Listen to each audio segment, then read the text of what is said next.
What do you do when your partner feels neglected as you are busting your ass for a better future for the both of you, but they sometimes fail to see the vision? Wow. Look, that's a tough one, and I don't have the perfect answer for it, but what I do have is this. First and foremost, well, let's talk herd. One of the things we need to understand, one of the most important decisions that you'll ever make is the decision about who you spend your time with. And the most important decision you'll ever make is the person who takes that intimate occupancy space, because that person is fundamentally going to have the greatest sway over the herd related behaviors.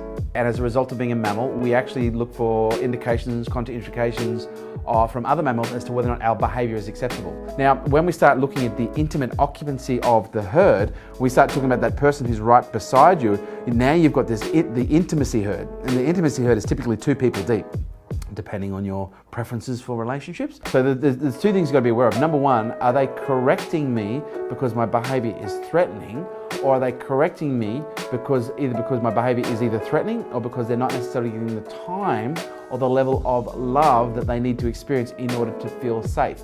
Because see, one of the things that I've learned about relationships is relationships require a certain amount of time and a certain amount of love in order for the individual on the other side to feel content. And in order to maximize the amount of time or maximize the amount of contentment, you need to know the language that you should be speaking to meet the needs of the person you're in an intimate relationship.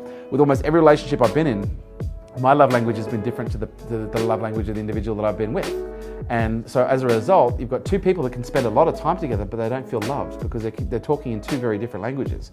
So you will often find that you can actually, in some cases, spend less time with the individual, but if you're talking their language, you'll fill their cup up faster, and then they'll feel more confident in the independent time they have apart. Look at the social compatibility when it comes to the herd, when it comes to the ambition. Look at what it is that you need, the decisions you need to make around that. Look at also the languages and the amount of time that you spend talking to her in her language and filling her cup up, so that when she does have independence, when you do need to go out and conquer the world, she's going to be more supportive in doing that. Hope that helps. Good luck, Chris.